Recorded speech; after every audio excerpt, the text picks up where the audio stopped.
கர்த்தருடைய நாமத்துக்கு ஸ்தோத்திரம் உண்டாவதாக.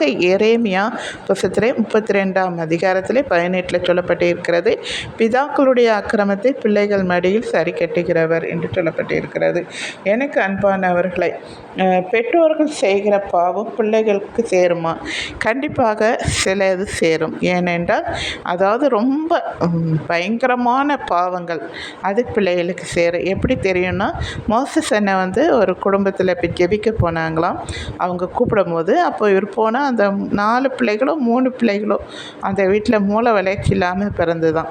அவங்க பெற்றோர்கள் ரொம்ப அழுது அந்த பிள்ளைக்காக ஜெபிக்கும் போது ஆண்டவர்கிட்ட கண் மூடி அவங்க ஜெபிக்கும் போது ஒரு விவசாயத்தில் ஒரு மாடை தோலை உரித்து அதை அடித்து விரட்டும் போது அது அதாவது அந்த அப்போல்லாம் வயக்காடு இருக்கும் இல்லையா, அந்த வயக்காட்டில் பக்கத்து வீட்டு தெருவில் இருக்கிற மாடு இவங்க பயிரெல்லாம் சாப்பிட்ருச்சுன்னு அந்த மாடை பிடிச்சி தோலை உரித்து உயிரோடு அதை வதைக்க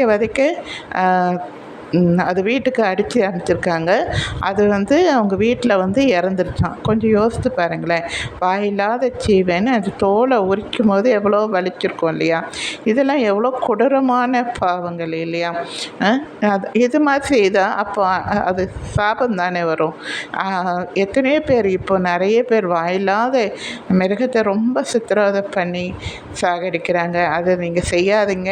பின்னாடி பிள்ளைகள் உங்கள் தலைமுறைகள் தான் பாதிக்கும். ஆண்டவர் நீங்கள் நன்மை செய்த 1000 தலைமுறைகளை ஆசீர்வதிக்கிறார். ஆனால் நீங்கள் தப்பு செய்தால் 4 தலைமுறை விசாரிக்கிற தேவனாக இருக்கிறாராம். அதனால் எச்சரிக்கையாக இருங்க. இனி இந்த மாதிரி காரியங்களை செய்யாதீங்க. சரிங்களா? தேங்க்யூ.